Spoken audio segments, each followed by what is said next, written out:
آج کا ہمارا ٹاپک حدیث نبی صلی اللہ علیہ وآلہ وسلم کے بارے میں ہے کہ انسان پر مصیبت اور بیماریاں کیوں آتی ہیں۔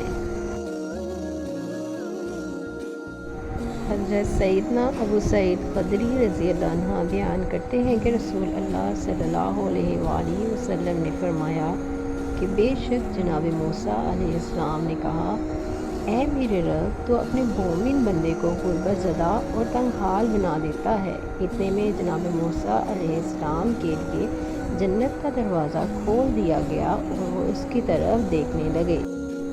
پھر اللہ تعالیٰ نے کہا، اے موسیٰ، یہ جنت میں نے اس مومن کے لیے تیار کی ہے۔ پھر جناب موسیٰ علیہ السلام نے کہا، اے میرے رب، تیری عزت کی قسم، تیرے جلال کی قسم، اگر اس مومن کے دونوں ہاتھ اور پاؤں کٹے ہوئے ہوں اور پھر اس کو اس کے یوم ولادت سے لے کر روز قیامت تک چہرے کے بل گھسیٹا جاتا رہے، اور لیکن اگر اس کا انجام جنت ہوا تو وہ تو یوں سمجھے گا کہ اس نے کبھی کوئی تنگی دیکھی ہی نہیں۔ پھر موسیٰ علیہ السلام نے کہا، اے میرے رب، تو نے اپنے کافر بندے کے لیے دنیا میں بڑی وسعت پیدا کی ہے۔ اتنے میں موسیٰ علیہ السلام کے لیے جہنم کی طرف ایک دروازہ کھولا گیا اور ان سے کہا گیا، اے موسیٰ علیہ السلام، یہ جہنم اسی کافر کے لیے تیار کی ہے۔ موسیٰ علیہ السلام نے کہا، اے میرے رب، تیری عزت اور جلال کی قسم، اگر اس کو اس کے یوم تخلیق سے روز قیامت تک پوری دنیا دے دی جائے، لیکن اگر اس کا انجام یہ ہوا تو وہ یوں سمجھے گا کہ اس نے کبھی کوئی بھلائی نہیں دیکھی۔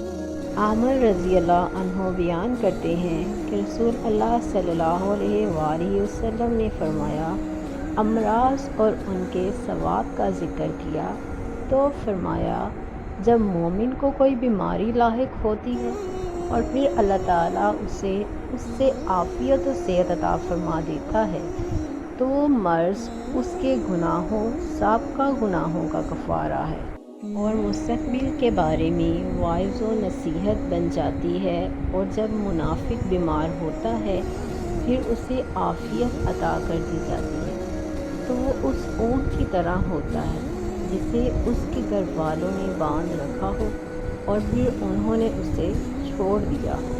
اسے پتہ نہیں ہوتا کہ انہوں نے اسے کیوں باندھا تھا اور کیوں چھوڑا ہے۔ کسی شخص نے عرض کیا، اے اللہ کے رسول، بیماریاں کیا ہوتی ہیں؟ اللہ کی قسم، میں تو کبھی بیمار نہیں ہوا۔ آپ صلی اللہ علیہ وآلہ وسلم نے فرمایا، ہمارے پاس سے چلے جاؤ، تم ہم میں سے نہیں ہو۔ ہم صلی اللہ علیہ وآلہ وسلم نے فرمایا کہ اللہ تعالیٰ اس شخص کے چہرے کو تر و تازہ رکھے جس نے میرے سے کوئی حدیث سنی اور پھر جیسے سنی اسے ویسے ہی آگے پہنچا دیا۔